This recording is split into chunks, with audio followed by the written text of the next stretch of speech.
right, welcome back, everybody. You are watching the Now Morning Show right here on TTT. We're also on Talk City 91.1 FM, and we're streaming live on Facebook at TTT Live Online. So good morning to all our viewers and listeners, wherever you are this morning. Now I'm going to have a chat with Nikita Mohammed, who is one of the directors for Animals 360 Foundation.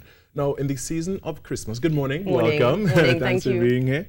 In the season of Christmas, people love giving gifts and stuff, but sometimes you have to think about how appropriate a gift is. One gift that some people like to give is a pet. Mm-hmm. And the question is that always the best gift to give? So you could answer that question for us. Sure. Again, thank you for having me here. Our stance at Animals 360 Foundation is that giving a pet as a gift is not appropriate in most cases. And there are several reasons why.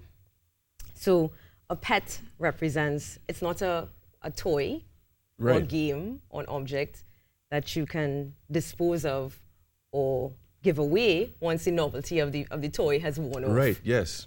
So they're animals they're sentient animals with feelings, and they are capable of pain and suffering. And they represent a commitment for the lifetime of that pet.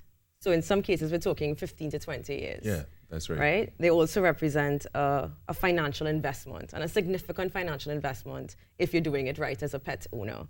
So we're talking vet bills, food, preventive flea and tick medicine, vaccinations, all of that.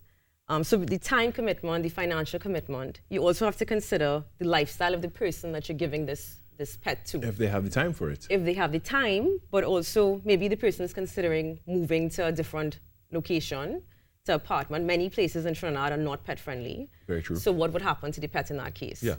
So, and then giving a pet to a child is not appropriate if the parent doesn't recognize that this is their responsibility ultimately. Okay, all so right, I understand. We would like persons to consider, rather than giving a pet, maybe you can accompany this person to an animal shelter and allow them to choose for themselves if this is the commitment they're willing to take on. Because really, a pet is like having another child. Absolutely. There's so much responsibility that comes with it, and so much expense as well, as you touched on. Absolutely. And each pet, I mean, it may sound strange, but each pet, for any owner that has pets, has an individual personality. So you want to match the pet that you're choosing with the personality of that person. So puppies, for instance, are very energetic. They require a lot of activity, a lot of mental stimulation. And attention. Attention. They may chew at your furniture, things like that, right? So me personally, I would always prefer an older animal, and I would choose an older animal. So you want the person that's deciding, okay, I have the financial means and the resources to take care of this animal for the duration of this animal's life, to choose that animal themselves.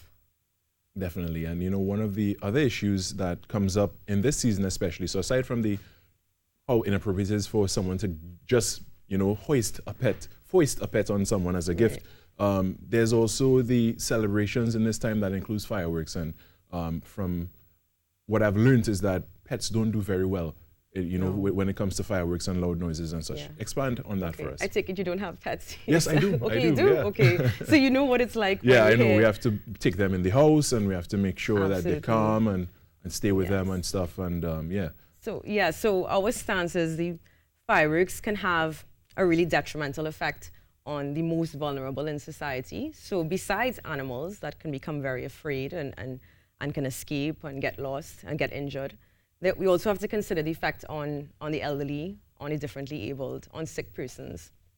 So the loud noises can be very startling, can cause fear and distress in the most vulnerable.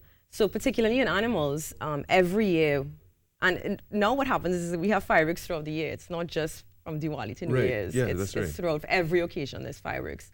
And there are fireworks in residential neighborhoods, right? So we have to consider what effect this has on the animals. Every year, the animals that are lost, that are injured because they escape from their properties and they get hit on the side of the road, or they just get very afraid, and owners have no way of really kind of calming those fears. Right.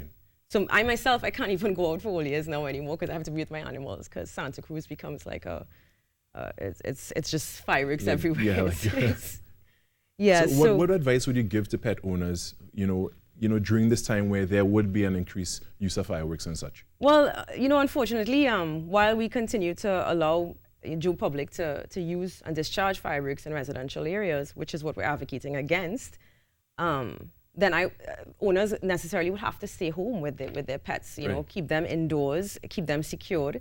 If they cannot keep them indoors or inside their homes, then have them in a space where they can't escape, right? And that includes not tying them where they could possibly choke, right? Because that has happened. But ultimately, what we're looking at in the long term is for the responsible authorities to implement the recommendations that were put forth. A joint select committee was created, established to investigate the effects of fireworks on society. And some of the recommendations are really pertinent. So that includes increasing the fines for persons that illegally use fireworks. Right. And we would like to see these recommendations implemented. Well, time will tell, and I know you're in the vineyards doing that work to ensure that these things are eventually put into practice and such. And just before we close off, I know you have a nationwide initiative to spay and neuter strays. Yeah, we're doing a lot of different stuff. Yeah. So actually, we started in 2016 a spay and neuter campaign. And for those who don't know what spay and neuter means, it's a surgical operation to ensure that dogs and cats cannot reproduce. So they can't have puppies and kittens. Right. And it's to help control the overpopulation. Unfortunately, there is a overpopulation of unwanted dogs and cats in our society and not enough homes. Right. So what we've done is this spay and neuter program is specifically for lower income households and communities that can't afford the vet costs. We work with a network of vets around the country to provide low cost, very, very low cost spay and neuter services. Excellent. And how do people get into contact with Animals 360 Foundation? So you can visit us and like us and follow us on our Facebook page, Animals 360 Foundation. You can also call 397-6309 if you would like to see if you're eligible for one of these low cost surgeries. We also have an Instagram page now.